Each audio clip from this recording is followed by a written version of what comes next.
morning! Ayan, andito tayo sa aking dragon fruits. Nakita nyo ba yan? Wow! Ang laki oh!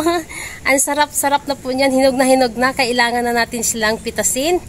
Dahil baka maunahan pa po tayo ng mga ibon dito sa aking garden.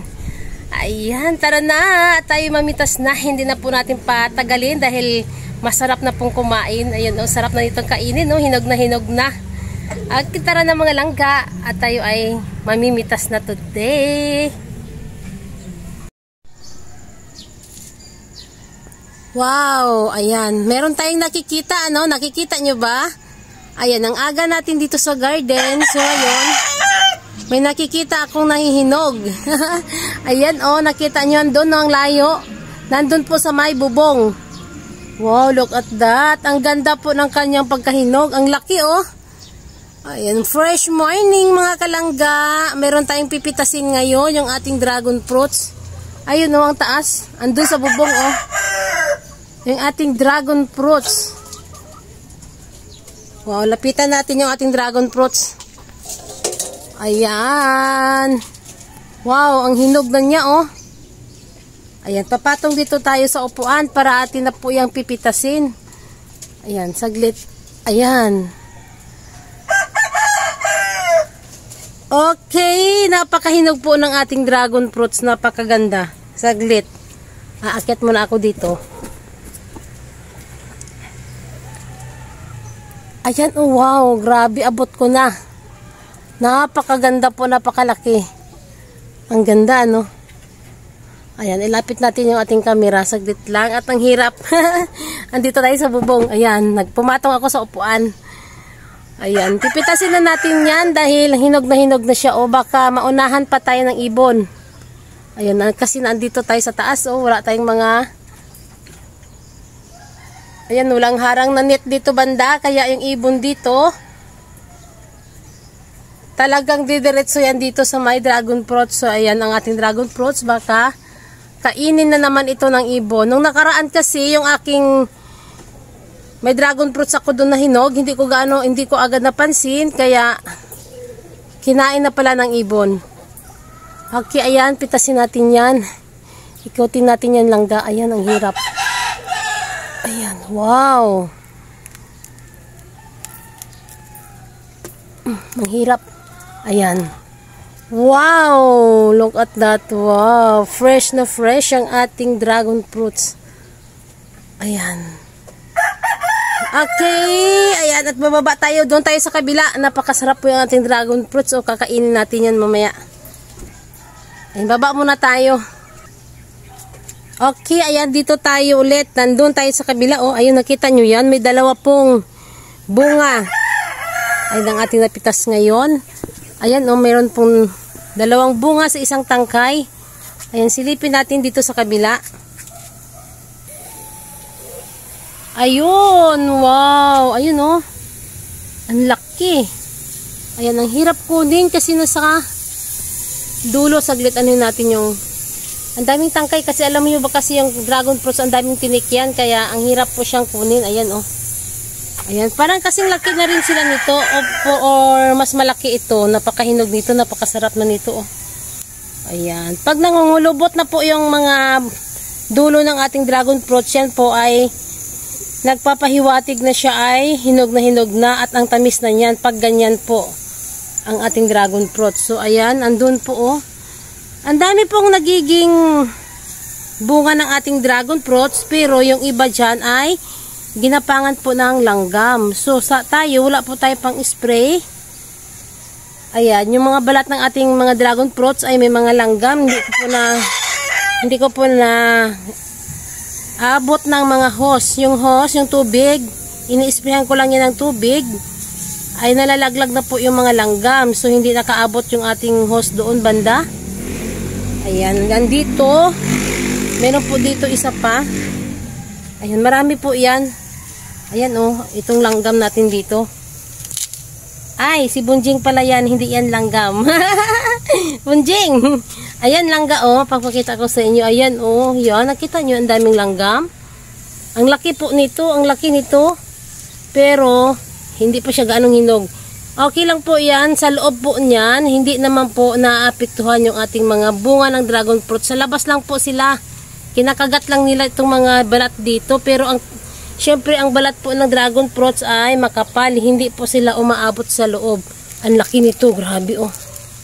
Ayan, ang laki niyan. Laki. Yan, hindi pa yan siya hinog. Sa sunod na araw, may hinog na yan. So mamaya i-sprayhan natin ng tubig yan para malalaglag yung mga langgam. Kaya po sila nilalanggam dahil matamis na po sila, pahinog na po sila. Katulad yan, ayan oh, may mga langgam. Kaya pahinog na po sila. So andito, silipin natin dito. Ayan, ang dami pa pong mga bunga. Ayan oh, medyo maliliit pa yung iba dyan. Ayan, silipin natin sa sunod na araw yan. Ayan, katulad noon, ayun oh, sa baba oh, hinog na po yun oh. Kikita nyo ba? Ay, hindi ganong kita dito. Ayun oh. Pero tinadtad po siya ng kagat ng langgam. Pero ang ganyan pong nangyayari sa kanila, nilalanggam dahil sobrang tamis po na yan, mga yan. Or kung nadadapuan sila ng langgam, hindi naman po naapektuhan yung loob. Papakita ko sa inyo sa sunod na araw yung mga nilanggam, pero ang loob po noon ay maganda pa. Okay, tara at silip mamaya or bukas pa pala itong mga nandito. Yan, babalikan natin ito bukas. Ayan, ayan ang dalawang yan, nahihinog na. At saka yung iba dyan, babalikan natin yan sa sunod or bukas ito oh, ng dalawa na to. Ang sarap nito. Saglit, silipin natin. Ayan oh. Ang sarap nito. Ayan oh. Ang hirap lang siyang kunin kasi nasa pinaka baba. Okay, ayan. Ito lang po muna ang ating kakainin. Bukas, babalik tayo dito. Pipitasin natin yung ibang nahihinog. Nandun sa baba yung iba, oh. Ayan, marami pa pong bunga. Nasa taas pa po, maliliit pa yung iba. Babalikan natin yan sa susunod na araw. Ito, bukas ito kukunin natin. Tomorrow. Okay, fresh morning.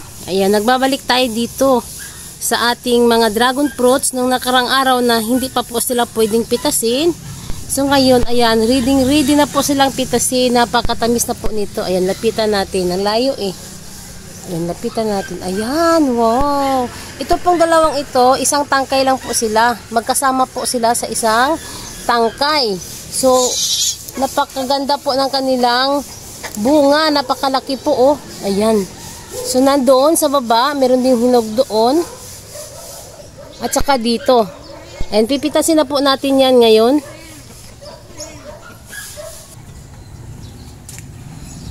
Ayan, dito natin kukunin dahil medyo malapit dito. So wala po dito, hindi na po tayo mag-gloves dahil wala naman pong tinikman rito.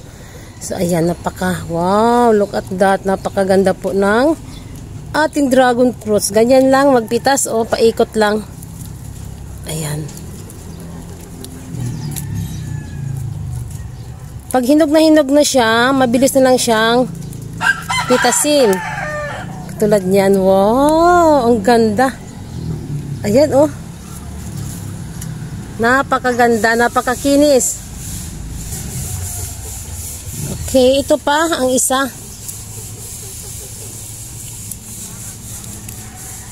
Sa isang tangkay, dalawa po sila na nahinog. Ayan, wow. Meron pa doon sa kabila, ayan oh. So dito natin ilalagay.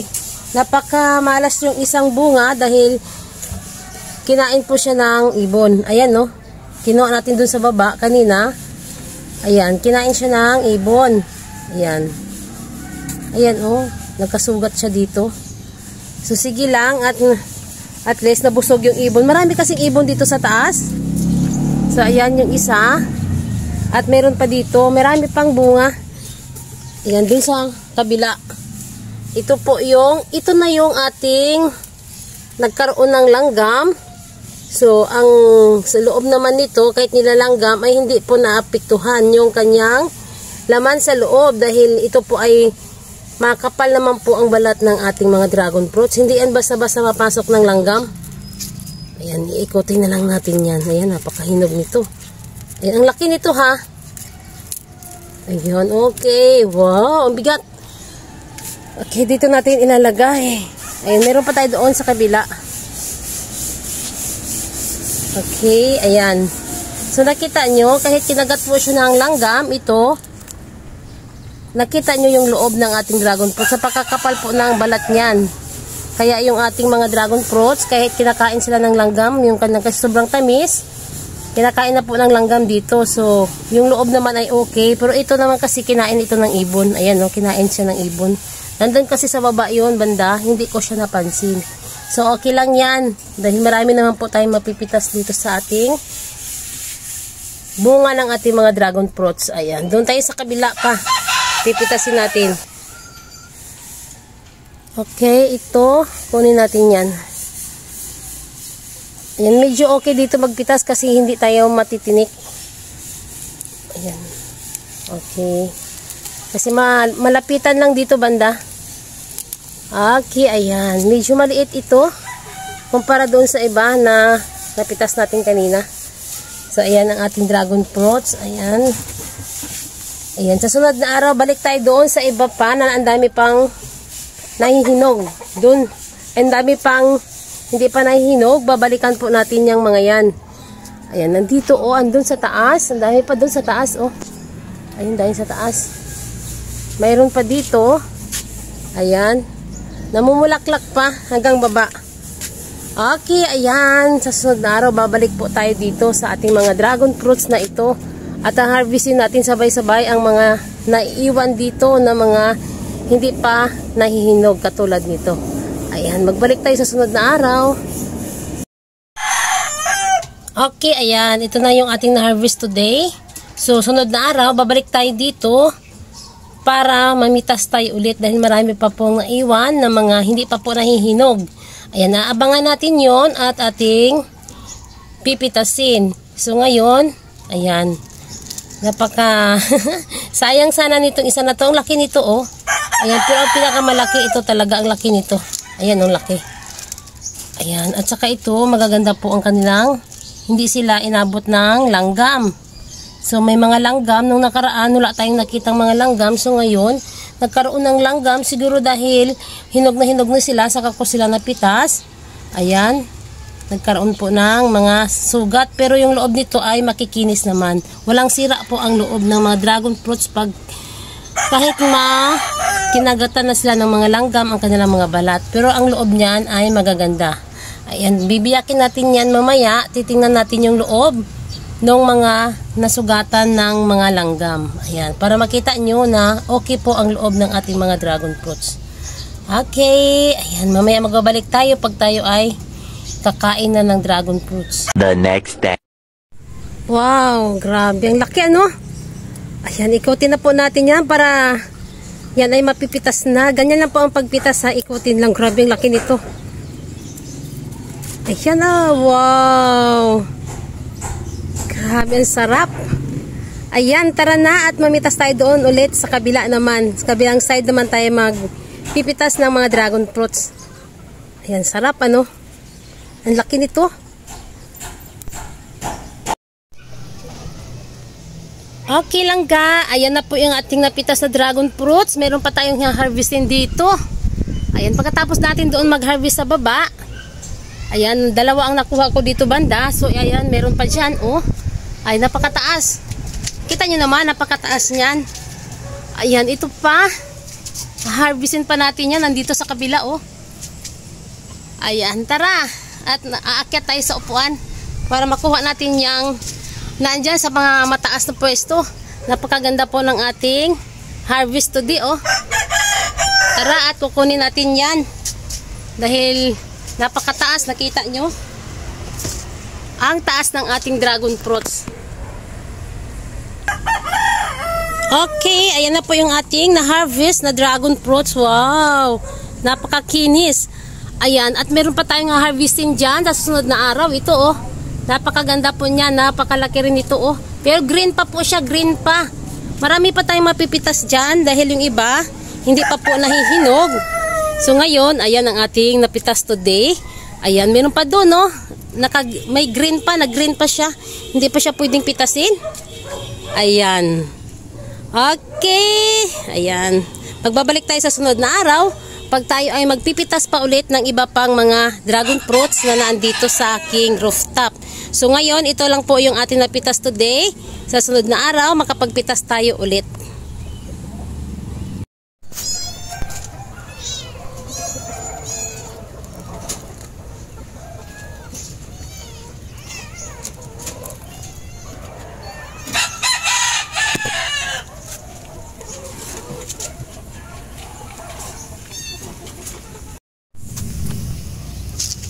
Wow, ang laki natin dragon fruits. Oh, ang lapit lang. Ayan, oh.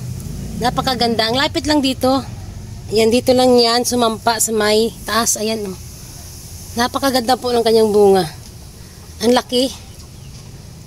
Ayan, pipitasin natin yan ngayon. So, bali nung nakaraang araw, nakapagpitas tayo, nakapag-harvest tayo dito. Ngayon, ayan, nagbubunga na naman ulit yung ating dragon fruits. Ayan, ang ating pipitasin today at mamitas tayo doon sa kabila.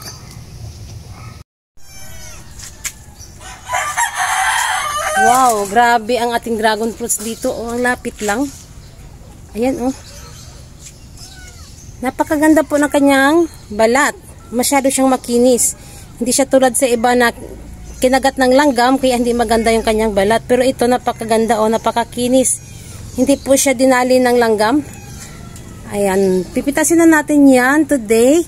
Napakaganda ng nagiging pwesto niya, oh. Sumampa na po siya dun sa kahoy. Ayan, yung iba nandun. Sumampa din dun, oh, mga tangkay. So, ito, pipitasin na natin to today. Ayan, ganyan lang ang pagpitas. Ikutin lang natin yan. Ayan, ganda ng pwesto dahil hindi na tayo magsungkit. Wow. Wow, ang ganda. Ayan. Okay, doon tayo sa kabila. Mamitas din tayo dun sa kabila. Marami pa tayong pipitasin. A few moments later. Okay, ayan. Andito tayo ulit sa banda rito. Dahil meron po tayong pipitasin na nahinog na ating mga dragon fruits. So ito, nahinog na. Wow, ang laki nito ha. Ang laki niya, oh. Ayan, umuulan pa. Ayan, ang lakas ng ulan. So ito, hindi pa siya na lumaki. Ito muna yung ating maha-harvest today at doon sa kabila. Sisilipin natin. Okay, ayun, ang ating mapipitas. Ayan, oh, alanganin pa ito. Baka bukas pa yan. Pipitasin natin yan bukas. Pero so ngayon, ayan, ito ating ha-harvestin today. Ayan, oh, napakaganda nito, diba? Wow. Iikutin lang natin yan. Napakaganda ng ating dragon fruits. Wow, ang bigat ha.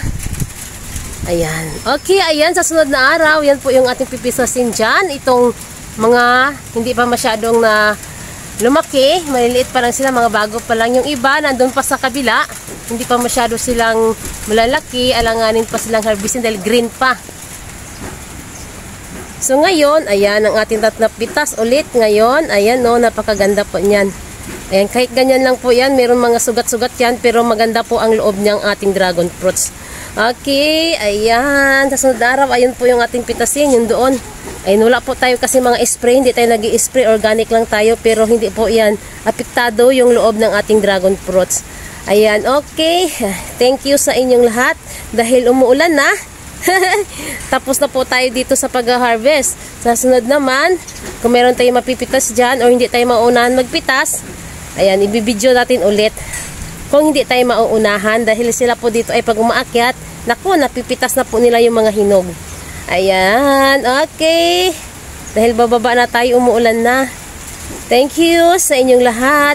Sa walang sawang panunood sa aking mga vlog, please subscribe my channel, Inday Names Rooftop Garden. Bye!